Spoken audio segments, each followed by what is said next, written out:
if you're not having fun, why do it? And I'm having so much fun with this. Hi, I'm Andi Smiley, your friendly podcast guide. I help you increase your downloads without letting your podcast take over your life. Today, I'm sharing a conversation with Tehya, the host of the For the Love of History podcast. We had so much fun chatting about her podcast and podcasting in general, and you can tell from the amount of laughter that is in this episode. I know that you'll also be smiling while you listen because Tehya's joy is contagious. Here's your friendly reminder that I'll talk about the main things I learned from this chat at the end of the episode, so you don't have to take notes unless you want to. I am so excited to have TK from For the Love of History on the podcast today. So fun. I've kind of been fangirling for a while at this point before we actually starting the show. And I promise, listeners, you will love her too by the end. She is absolutely lovely. Yes. TK, I have a couple of questions for you to introduce yourself a little bit to the listeners, but you told me you have a funny story. Interesting story. Yeah. About why you go by TK. So, my real name is Tehya. But I was so I started this podcast 4 years ago, and the trailer episode came out on April 1st, and that was incredibly intentional because I thought, if this sucks and everybody hates it, then I could be like, psych, just kidding, April Fools. I wouldn't start a podcast. Who would do that? Not me. But I just totally bombed. And so I thought, I could have, I'm a very big proponent of, have a character of yourself sometimes when you feel nervous or not like you can do it as yourself. Fake it till you make it kind of a thing. So I thought, okay, I'll just have a name, TK, my first name and my middle name, Tehya Kai, put it together, TK, perfect, then nobody knows who I am. And I could just put this thing out into the internet and then be anonymous. But then I realized, no, I like this. This is great. And I don't want to be anonymous anymore, so I show my face all the time. Yeah, I was going to say, you have a fabulous YouTube channel, so you're no longer anonymous. Yeah, so. And, at that point, TK, it's stuck, so I like it. It's very fun. I really enjoy it. Honestly, I don't think I knew that I figured your name wasn't TK, but I don't think I knew what your name was, so that's kind of fun. Not many people do. Now you know. Proprietary information. There you go. I feel special, so here we go. Okay, so before we dive into For the Love of History, I want to let my listeners get to know you, and me, get to know you a little bit better. So what is the last podcast you listened to for you? Not for editing, not for research, but for you. For funsies? It's so silly. It's so silly. So there is this, my best friend in the whole world loves basketball, and she is from Canada, so she's a huge Raptors fan. And there is once a month, the Raptors players come on and just talk about random stuff. I don't like basketball. I don't care about the Raptors, but I love my friend. And I want to be able to talk to her about these things and be like, yeah, did you hear that one thing that one player said? I don't know their names. I don't know who they are. But that is the last podcast that I listened to purely for joy. I guess it was friendship research, but I mean, friendship is joy. So yeah, that was the last one I listened to that had nothing to do with anything that I do for my work. Yeah. Totally. That's very pure. You're just I'm just doing this from a friend. I just love my friend. Last question. What is a simple life hack that is making your life better right now? Simple life hack that is making my life better. What do I do? A simple life hack. Okay. I don't know if this would be called a life hack necessarily. It's a life hack app though. So I have ADHD. And the NeuroSpice, she's spicy. And sometimes I have a really hard time like with executive function. So like deciding what the first thing, what the second thing, what the third thing is that I need to do. And so this app, which is called Goblin Tools, it breaks down a to-do list for you. So like, for example, if you need, it's really cool. If you need to do, like, I put laundry on the list. And so just, I typed in laundry and then I hit the magic, like, tool button. And so from laundry, it tells you all of the steps that you need to do to complete the laundry. Yeah, that's awesome. Like sort the laundry into colors, check care labels, pre-treat any stains, and then fold and put clothes away. So I don't have to think about it. I just put it in the Goblin tool. And then the best thing about this friggin' thing is the chef, where you click the chef button and you just put in all of the ingredients that you have in your house, and it gives you a recipe of what you can make from those ingredients. Oh, ridiculous. What? Yeah, it's crazy. So that's my life hack. Okay, Goblin tools. I'm writing it down. Incredible. I feel like this question is mostly just for me to make my life better. Hey, it's your podcast. Because every time I'm like, I'm gonna do that. You're right, I need gonna that. So let's just That's add that good to for my list other right people here. to know. Like, writing it down. But really, like, yes. Okay. I'm really excited. Mostly for the chef. Well, actually for both. So good. Because I feel like I can break it down myself, but who wants to do that when a tool will do it for me? It saves so much time for you. And those aren't the only things that it can do. Those are just the ones that I use the most. That sounds lovely. Helpful. I use this Goblin Tools every day. Every day. It's so good. I feel like I need to start using it every day. It. Now we feel like we know you a little bit better, TK. Let's dive into your show. I found you, like I said, on Instagram and fell in love with you, and then realized you had a podcast and was like, yay, I get to talk to her about her podcast on my podcast. If she'll say yes, and you did. So yay. So what made you want to start your podcast 4 years ago? Yeah. So my podcast is a COVID podcast, as I like to call them, because there was like an unprecedented number of podcasts created during the time between like 2019 and the beginning of 2021 saw like an explosion of podcasts. And I was one of those podcasts. And I was living in Japan at the time. I was teaching high school. And I was the English teacher there, and I was the teacher for like communications class. So that's all talking. But at the beginning of COVID here in Japan, the kids were not allowed to talk in class. So everyone was, not allowed to like talk like facing each other. It was wild. Yeah. And so my classes got cut in half. And I was like, what am I going to do with all of this time?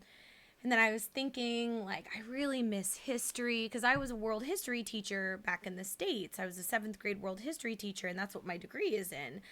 And I was like, I want to talk about history again. I miss history. I love history. And so I loved listening to the History Chicks. The History Chicks is the first podcast I ever listened to. I love right? The History They're Chicks. just like, yes. So they're like my comfort podcast now. I love them. Totally. And their show notes are out of this world. Insane. I love their show notes. I only aspire to be as good as them with their show notes. It's wild how good they are. So I've actually used some of their show notes in research for another episode. That does not surprise me at all. They are so thorough, and they have like pictures. I'm like, I know. Hello, thank you for your service. It's so good. History Chicks, if you're out there listening to this podcast, as I know that you are,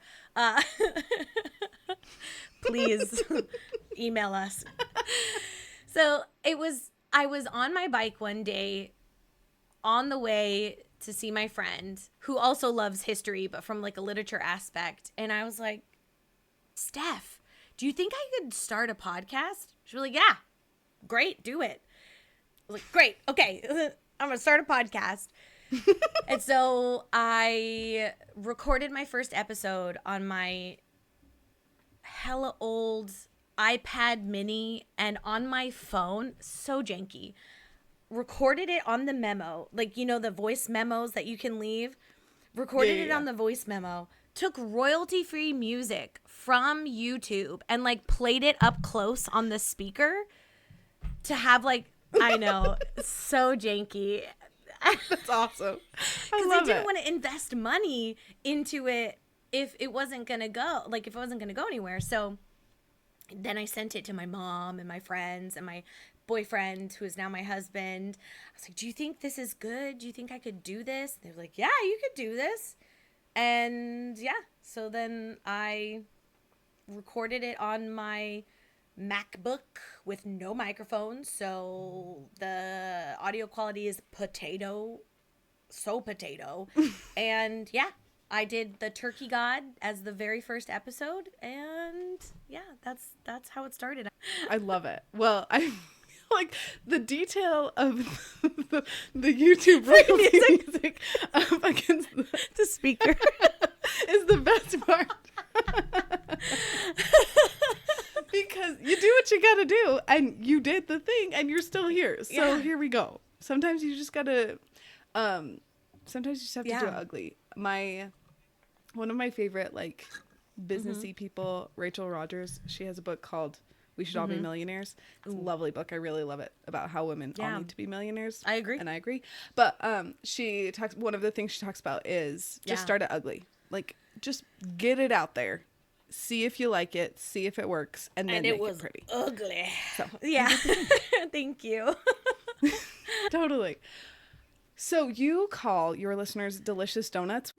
And for the delicious donuts who are just listening and not watching, which makes me so happy every time I hear it. Did you come up with that? Like, or did they ask to be called that? Like, how did that come to be? You know what? I love calling people ridiculous nicknames. Like, yeah, I call my husband Nugget, which is so ridiculous. And anybody who I love, like, I call, like, one of my very good friends, I call her Pancake. It's very food related. I love food.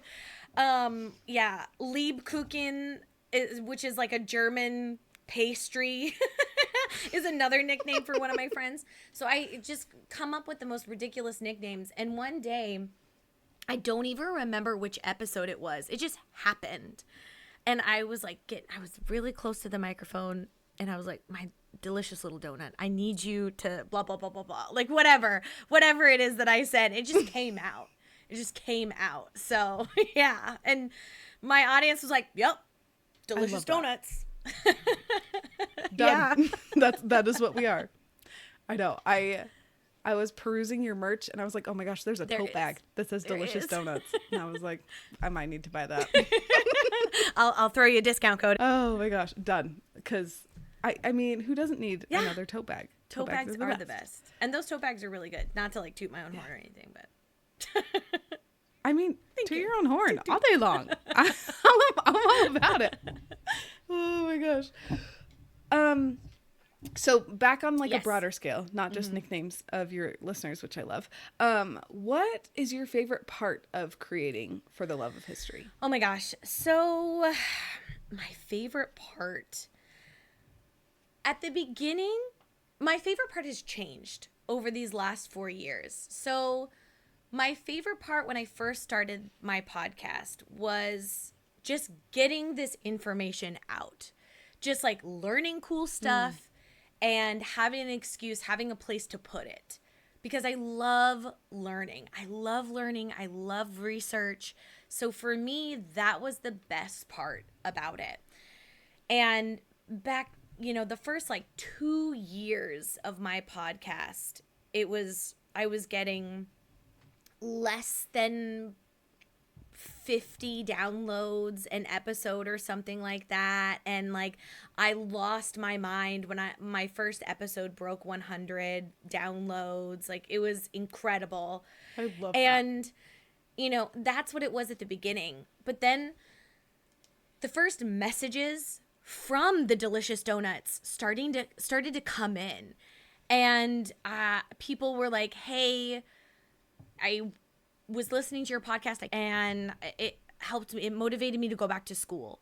Or like, hey, my life has been really crazy right now, and your podcast is the only thing that's been consistent. So thank you. I really appreciate it. And I have, I'm ridiculous, but I have a folder on my phone called Imposter Syndrome Be Gone. Right here. Imposter Syndrome Be Gone. I don't want to show all the messages because some people's names are on there. But Oh my I gosh. like screenshot the things like that people say when I'm like, ugh, I don't want to do this anymore. Nobody's listening. I'm speaking into the void. Like, I'm not good enough. This isn't good enough. I need to be better. And then I like go into the imposter syndrome folder and I'm like, okay, no, like this is the best part about making a podcast. Oh my God, I'm going to cry. Jeez. No, I love it. Well, okay, I have so many thoughts. First of all, I need that folder. I'm going to start that folder for me. And I feel like I don't think you're alone in it becoming about the listener, because I feel like that's what creatives do. We make things because we like to make them. And then we realize that other people like it too. And we're like, oh, great. Yay. Like, this is making your life better and my life better. Yeah, great. It's so good. It's the like one of the best win-win situations ever, I feel like. Yes. That's the best part. Oh, I completely That's the best agree. part.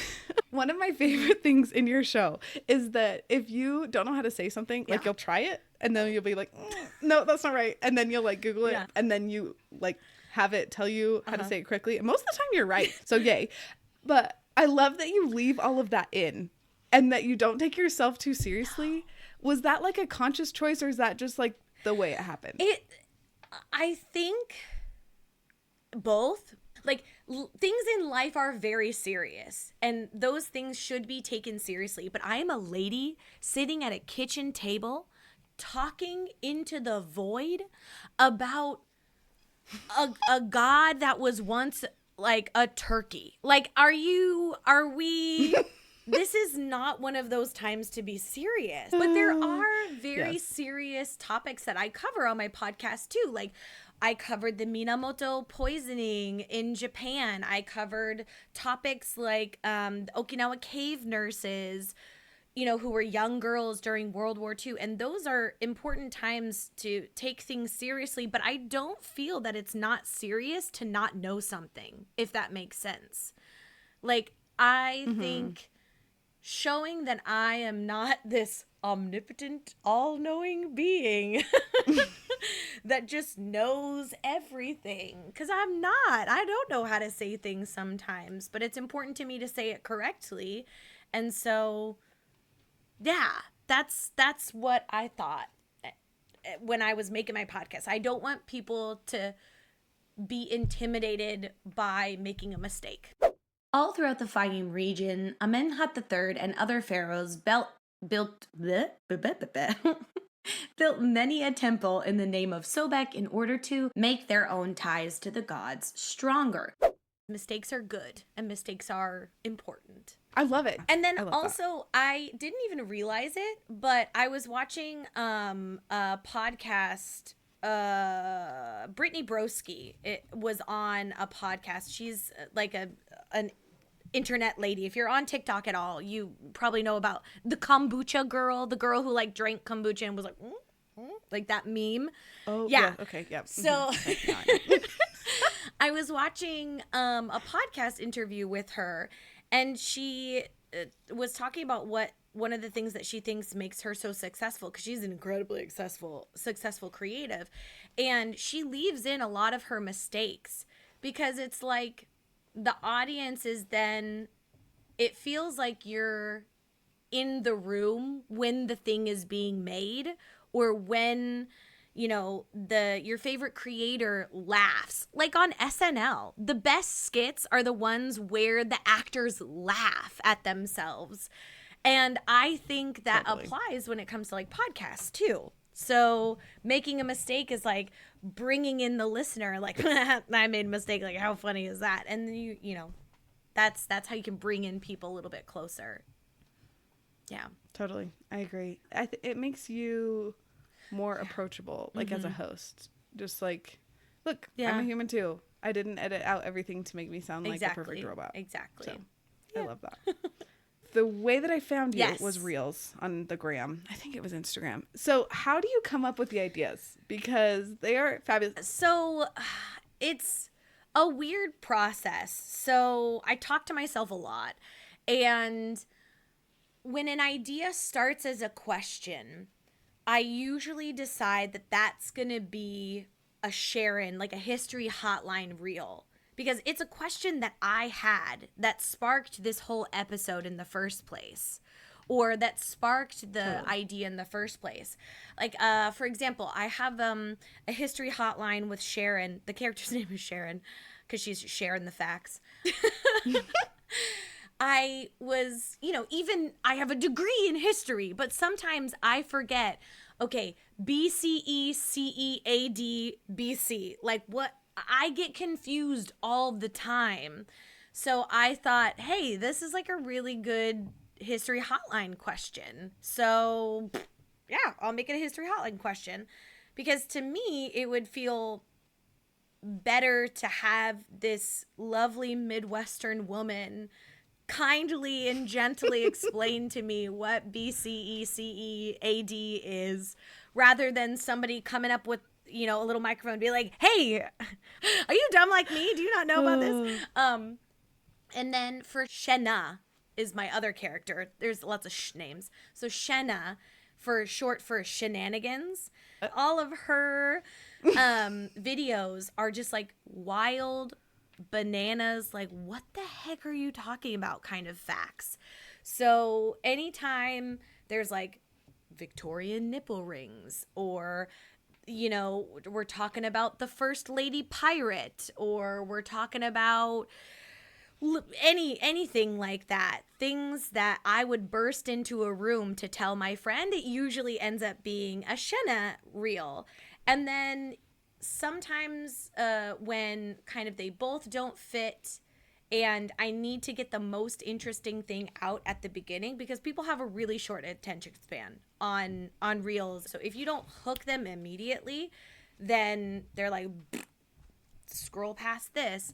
So when there is something that is maybe there's like a lot of information that needs to go into the reel, but the information itself is not necessarily the most exciting, I'll always put the most exciting thing at the beginning, and then that just becomes me talking to a microphone with my cat in the background, if that makes sense. That's kind of like my process. And then I try to space out history hotlines and Sharon and my mic ones and all of the different reels that I do, so that it's not like the same thing over and over again. Wait, okay, and you just did a new one recently. I don't remember her name. Oh, gonna be Gertrude! Yes! Gertrude is a yes. I laughed so hard. Yes, she's a brand new character that was like her first video.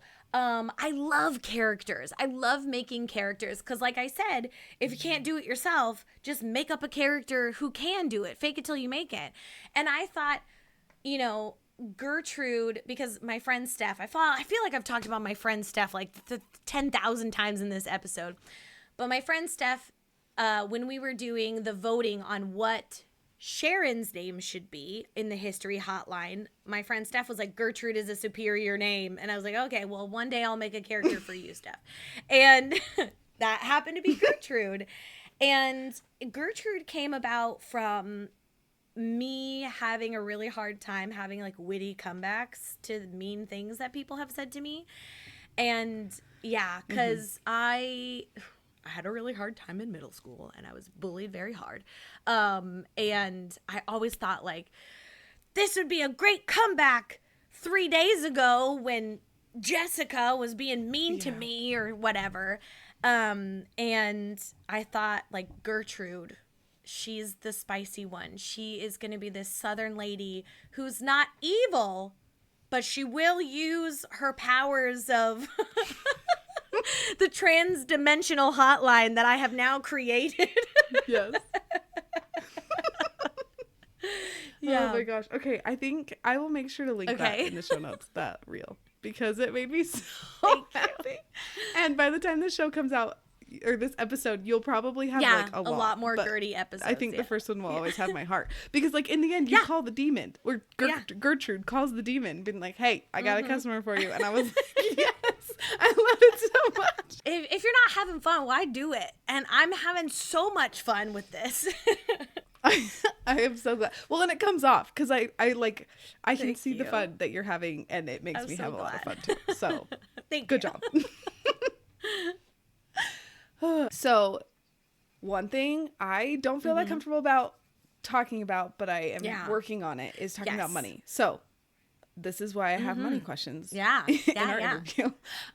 First of all, do you currently make money from your podcast? I make money from my podcast, but I do not make enough money for it to be a full-time thing. So I'm still a teacher, and I teach online right now just because we live in a place that doesn't have any international schools. We move every 3 to 4 years because of my husband's work. So right now I am online teaching. And before, I was teaching at an international school. I was a 4th grade teacher. It was great. It was wonderful. And I was doing the podcast. But, you know, working 60, sometimes 70 hours a week as a teacher, it doesn't give you a lot of time. So this almost a year ago is when I stopped teaching, and that's when I was able to spend more time on my podcast and my Instagram, and that's when I created a YouTube. We're still not monetized yet. Hopefully we'll be monetized by the time this episode comes out in the fall. We're halfway to monetization on YouTube, because it takes 4,000 watch hours to monetize on YouTube. Ooh. So we're at like 2,200 whatever right now. So I just joined a network in January, and that was because like solid, super great podcast friend, Queen's Podcast, love them. Mm-hmm. They are fantastic people. And I messaged the host of Queen's Podcast, and I was like, hey, I know you're on a network. Like, can you recommend, like, how did you get on a network? I want to get on a network because my download numbers started to like go up. And here's like a little peek behind the curtains. Unlike YouTube, podcasts don't pay you automatically. You have to get sponsors. You have to get or join a network that will put sponsors in for you. And so before, I was like grinding for like $50 for like some sponsor to like give to me, because a lot of sponsors don't value podcast downloads. Like, it's really, really hard if you're not a part of a network. And so I messaged her, and she did me a solid. And then I didn't know, but she just messaged the CEO of Airwave, and then he messaged me, and then we had a meeting, and he was like, you're a really small podcast, but you know, I really like what you're doing, so let's give you a 1-year contract and see how it goes. And so for the first time, like, I've gotten 3 paychecks from my podcast since February. Everything kicked off in February. So finally starting to monetize the podcast is really, really, really cool. Very motivating. And I have a Patreon as well. And so that's like the most consistent pay, I guess, from the podcast. But still, it's not enough to be a full-time job quite yet. It will eventually someday. Thank you. You're getting there. You got this. I believe in you. Yeah. I really like Airwave, your me too. network. I like a lot of the podcasts that are on there. And so that is how we got connected officially. When I was like fangirling over your Instagram, and I was like, hey, wait, I know that network. Yeah. Monetizing for podcasts is fascinating, because I feel like you have to get pretty creative to make money. Like, it's there. For sure. I believe that it's there. Yes. It's just Yeah, you have to get creative. You really do. So now I'm doing like things on Instagram, and I got my first sponsorship on Instagram. Like I did my first like paid promotion on Instagram, so like that's helping. Okay, so before we hopped on, I asked you what episode you wanted to talk about, like a specific episode, because it's really fun to talk about the podcast overall, but it's really fun to dive into an episode. So the one you chose is The Cult of Sobek, the Insatiable Crocodile God. And when I listened to this, I was laughing out loud. It was such a fun episode. So yay. I'm really excited to talk about it with you. It's so ridiculous. So I love doing, because my tagline for my podcast is world history, women's history, and weird history. And sometimes I find the weirdest topics. Like I was looking at, like I wanted to do some more mythology, because every year I do a history BFF like community census where, you know, I have like questions and stuff where I ask the community, like, what do you want to see? What would you like to see more of? What topic? Things like that. And somebody was like, more mythology. So I was like, great. Like, let's look up some weird mythology stuff, because I don't want to talk about Set. I don't want to talk about Thor. I don't want to talk about Zeus. I want to talk about somebody weird. And the Cult of Sobek came up. And I was like, okay. And I was like, oh, okay, crocodile god or whatever. But I've never heard of him before. So I clicked on, there's this YouTuber that I absolutely love. His name is, I don't know, but his channel is Religion for Breakfast. And he's great. Like, I love his stuff. And he was talking about the Cult of Sobek. And he was like, he's a very serious man. And incredibly smart, very informative. But he was talking about how this primordial crocodile god created the Nile River with his sweat. Because he was just so sweaty. He sweated the Nile River into existence. And they also call him, excuse me, the Lord of things that come out of things to create babies. I spit out my coffee. I was like, just like watching it, and I full just like, when they said the Lord of baby gravy, but he didn't say baby gravy, and I lost my mind. I was like, how is this man talking about this so seriously and with such a straight face? And I cannot handle it. I was like, this is an episode that's happening right now. And I loved it so much. Every step of the way, learning more and more things about this absolutely wild crocodile. This cult was so popular that the city in which he had the most following is now called Crocodilopolis. That's a real place. It's its real name. And in Crocodilopolis, there was a temple dedicated to Sobek. And there was a crocodile in the temple that they would feed honey and beer and really good meat. And they would dress it up. And this alligator just lived its best life. But it's so sad because it lived too well. And then it died of like gout, like rich man's disease. Right. So crazy. Oh, yeah. So I love that episode so much. Random. So random. Ridiculousness. Yes. Yeah. Okay. So one of my favorite parts of that episode was how many euphemisms for sex you had to come up with. I laughed so hard. So my husband is a sex therapist. Love that. So like it was really funny for me to be like, never heard that one. Like these are fun. I hold that as like a badge of honor that the wife of a sex therapist is like a guy. I had new euphemisms for sex for you. Yeah. Oh my gosh. Well, you had to have a lot so too. Many. Like Sobek got busy. So that was like busy. Wait, okay. Yeah. So I was going to ask, how did you come up with so many? Did you just like start making a list and like mix and match? Yes. Yeah. Like I think Downstairs Disco is probably one of my most commonly used ones. And okay. I just like looked up Urban Dictionary. I Urban Dictionaried it. And I was like, ooh, I like Smart. this one. This one's gross.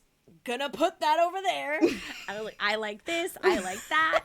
And then I think I used some like weird like Victorian or something like Regency language for coitus, if you will. Yeah, I bet that took some time to like make that did. list, because I feel like you had at least like 15. Like there was a lot in there. Which is such a weird list to have on your phone. Yes, it is. It's imposter syndrome list and euphemisms for sex. Right next to each other, of equal importance. Very necessary for the podcast. Exactly. There you go. That's the other list I need to make, apparently, to have a successful podcast. Oh my gosh. Oh my gosh. Yes. Okay, this is a question I've had for you since I listened to this episode. One of your catchphrases in like a lot of your episodes, or like catchphrase is a weird word, but like things that you say is sweaty Sobek. Did that come from this episode? Sobek's sweat was apparently so strong and so abundant that some believe him responsible for the creation of the Nile freaking River. The whole thing is from his sweat, which is so gross when you think about it. I'm just picturing these ancient Egyptians talking to each other. What are you watering your crops with? Sobek sweat. What are you taking a bath in? Sobek sweat. What are you drinking? Sobek sweat. So that's like for the love of history canon, I guess. It's like my sweet sweaty Sobek. I just think that alliteration is so fun. And then it's like a little like inside joke for people, listeners. And yeah. Because I don't like to say like, oh my God, because, I don't want to offend people. I like to be very, considerate of anytime I talk about religion. I like to be really considerate, and I don't want to alienate anybody, but nobody's going to be mad at sweet, sweaty Sobek. Nobody. Nope. That's bad. Well, I feel like you've kind of, I love reading fantasy books, and one thing that I love is like their weird curse words that they come up with, and I feel like you've made your own curse words. You're kind of like a fantasy book. And a living fantasy book. Thank you. That is the best compliment ever. I'm gonna keep that with me. It's going into the imposter syndrome folder. I love that you have just all of your phrases just make me happy every time. I feel like I smile so much when I listen to your show, and it just makes me so happy. And it's not like your jokes are great. Like I love them, but it's usually like your random phrases. Like you're like, oh, sweet. And I can tell when you get close to the mic and you're like, delicious donuts. And I just love it so much. It's so funny because I do that to people in my real life. Like when I'm I get so close and I'm like, listen to me right now. Like I need to tell you this. Zero personal space. There you go. It just translates. Yes. I love it so much. That is all of my questions that I have for you. Do you have anything else that you want to add before you tell us all where to find you? Just thank you so much for having me on this. I can't even tell you how much this heals my little inner child to know that there are people out there who want to know about my process, want to know about the podcast, enjoy listening to me, which sounds so selfish, but I just appreciate it so much. And I really just thank you for having me on and having such incredible questions. And it was just really fun to talk to you. So thank you so much. You're so sweet. Thank you. Interviewing is something that I'm working really hard on, trying to be better. So that means a lot to me. Thank you. I feel like a peek behind the curtain. That's one of the things that probably takes me the longest is coming up with the questions that I ask. Cause I want them to be interesting, but also I have a lot of personal questions that I'm like delicious donuts. And I feel like it has to be a mix of both, but also, so thank you. That means a lot to me. It was wonderful. So I had a fantastic time today. You're so sweet. Okay, Yes. before I let you go, please tell me, where can people find you on all of the things, all of the places? So yeah, for finding me in different places, you can find me on any podcast platform. I'm on Spotify, Apple, all of the podcast places, and I'm also on YouTube. And everything is For the Love of History. Yeah, go listen on YouTube. We got to get to that Please, 4,000. thank you. My brother just like puts it on like in the background when he's like doing stuff, like, and he just like watches. That makes my heart It's so so happy. I love it when we just need supporting people, and like It's I great. love that. It makes me He's so happy. Cute. You can find me on Instagram at For the Love of _ History Podcast. I'm sure everything will be in the show notes. Yes. I've got a website that's fortheloveofhistorypod.com. I've got a Patreon, and I've got some cool merch, which I'm wearing today. So, For the Yes, you Love do. of History. Wait, This who is that? Tomoe Gozen. She's a samurai warrior woman. Yeah, she's really Love freaking that. cool. Okay, I haven't listened to It's that a good episode yet. episode. I'm adding Yeah, it to she's the one of list. my favorite historical figures. So, yeah, you can find me on all those places. Yeah. Well, Thank you're you. delightful. This has been so so much good. fun. I hope that we can be friends forever because you're delightful and I Yes. want you in my life. And your energy is making me so happy and just helping me remember why podcasters are the best. Podcasters are incredible. Incredible. I love this community, and I just had so much fun, and thank you so much for doing what you do. And you're doing great. Oh, you're sweet. I hope you smiled and laughed as much as we did during our conversation. Tehya is such a wealth of knowledge for so many aspects of podcasting, but especially in building a community through your podcast. Here are the top 5 takeaways I have from my conversation with Tehya. The first one is create inside jokes that help your listeners feel like a community. Tehya does this in many ways, but the 2 main ones that I noticed are nicknames. So she calls her community Delicious Donuts, which I absolutely love. And she has phrases like sweet, sweaty Sobek that on the surface are just cutesy and fun and kind of ridiculous. But her listeners that have been with her for a long time, it's kind of like an inside joke, right? She had a whole episode about sweet, sweaty Sobek, and now it's kind of a callback. Every once in a while, you hear her bring that up. Actually, not every once in a while. It's in almost every episode. I really like her podcast. I've listened to a lot of the episodes, and she says it often, and it makes me smile every time because I know what she's referring to, and I listened to an entire episode about sweaty Sobek. The next thing that I learned from Tehya is to have an imposter syndrome folder. In the episode, she talked about how on the days when she's sad, she will pull up her imposter syndrome folder, and I literally made one for myself. I don't think you can read any names, but it literally says imposter syndrome be gone. And it really has helped me. There are just days, when you feel like you're not making any sort of difference and you're wondering why you're even still trying. That is when you open your imposter syndrome be gone folder, and it really helps. It's helped me. I highly encourage you to make one for yourself. And the way that I did it, just so you know, is I just made a new album on my phone in my photos. And then every time I get a new review that's really nice, or someone says something like a nice DM, I'll just screenshot it and then put it in the album. Really, no crazy technological things need to happen for you to have an imposter syndrome be gone folder. The third thing that I learned from Tehya is to have fun with your show. If you aren't having fun, you should probably change something. There are many reasons that you should be having fun with your show, but the 2 that I want to mention are, first of all, if you're not having fun with your show, then your listeners probably aren't having fun listening. And if they're not having fun listening, they're probably not going to come back. And the second thing is you deserve to have fun. You deserve to have fun with whatever you're doing. So change something. If you aren't having fun with your podcast, change something. Change the format, maybe change the people that you're interviewing, or tweak your topic a little bit so it's more fun.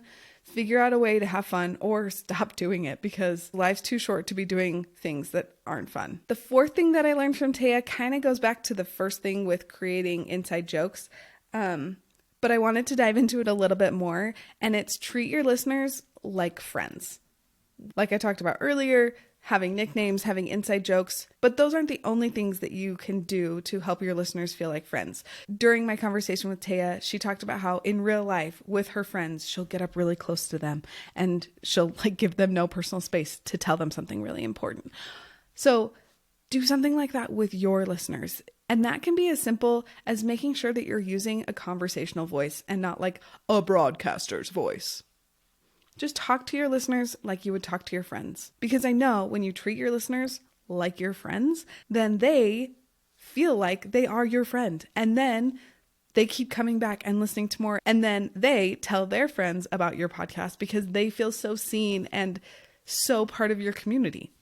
It's a win all around. The fifth thing that I learned from Tehya in our conversation is to be vulnerable with your listeners. There are a lot of different ways to do this. One way that Tehya does this is she leaves in when she stumbles over her words, and it just helps us connect with her and remember that she's human just like us. I've been trying to be better about this by leaving in when I stumble over my words, or like I did in this episode, leaving in a lot of the laughter, because I want you all to know that I am not a perfect robot. I am a human, and sometimes we can edit too much and we can edit the human out of an episode. So I'm trying really hard to not edit my humanness out of the episodes because it's hard to relate to a robot. It's much easier to relate to a human. So just as a recap, here are the takeaways I had from my conversation with Tehya. Create inside jokes that help your listeners feel like a community. The second thing is to have an imposter syndrome be gone folder on your phone. The third thing is to have fun with your show. If you are having fun, please change something. The fourth thing is treat your listeners like friends. The fifth thing is to be vulnerable with your listeners. Will you share this episode with your podcasting friend who's been struggling with building a community around their podcast? Tehya has so many amazing insights on specific ways to do that with your podcast. We've talked about a lot in this recap. In next week's episode, you'll hear a conversation I had with Rachel, the host of Don't Drink the Milk. We talk about how curiosity has been one of the keys to the success of her show and how all podcasters can harness that for their shows. Thanks for being here, and I'll see you next week.